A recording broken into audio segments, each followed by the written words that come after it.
Guys, welcome back to Divya Iladi vlogs. ఈ రోజు మన వ్లాగ్ ఏంటంటే Lal Mahal or red palace. మన భారతదేశంలోని పూణేలో ఉన్న ఫేమస్ మాన్యుమెంట్ లో ఒకటి. ఇక్కడ founder of the Maratha empire Chhatrapati Maharaj తన చైల్డ్హుడ్ అంతా ఇక్కడే గడిపాడు.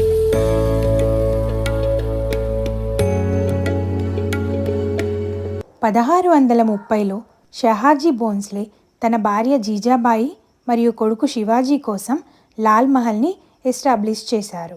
ఛత్రపతి శివాజీ మహారాజ్ మొదటి కోటను క్యాప్చర్ చేసుకునేంత వరకు చాలా సంవత్సరాలు ఇక్కడే గడిపారు.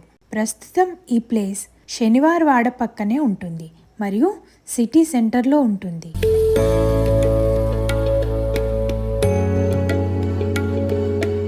షహాజీ రాజే శివాజీ మరియు అతని తల్లి జీజాబాయితో కలిసి సిటీలో ఎంటర్ అయినప్పుడు ధ్వంసమైన ఈ సిటీని రినోవేషన్ అనే ఐడియాతో ఈ లాల్ మహల్ని నిర్మించారు. ఛత్రపతి శివాజీ ఈ లాల్ మహల్లోనే పెరిగాడు మరియు 1645లో టోర్నా ఫోర్ట్ని క్యాప్చర్ చేసేంత వరకు ఈ లాల్ మహల్లోనే ఉన్నాడు. శివాజీ వివాహం అతని మొదటి భార్య సాయిబాయితో 16 మే 1640లో లాల్ మహల్లోనే జరిగింది.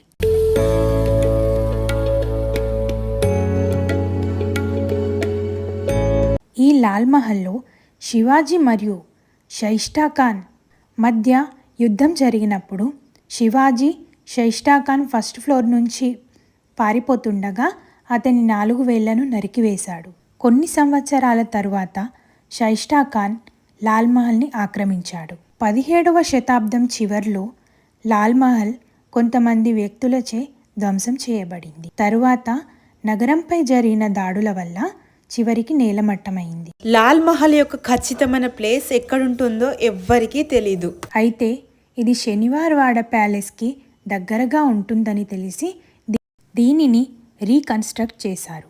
మీరు లాల్ మహల్ని విజిట్ చేయాలని అనుకుంటే పొద్దున్న 9 గంటల నుంచి సాయంత్రం 6 గంటల వరకు వెళ్ళవచ్చు. ఈచ్ వన్కి 5 రూపీస్ ఎంట్రీ ఫీ ఉంటుంది.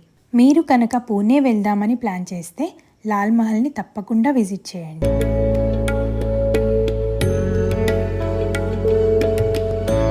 లాల్ మహల్ గురించి ఇంకా ఏమైనా తెలుసుకోవాలనుకున్నా, మీకు ఇంకా ఏమైనా సందేహాలున్నా తప్పకుండా కామెంట్ చేయండి. మీకు ఈ వీడియో నచ్చితే కనుక లైక్ చేయండి, షేర్ చేయండి మరియు నా ఛానల్ని సబ్స్క్రైబ్ చేయడం అస్సలు మర్చిపోకండి. See you in next video. Bye.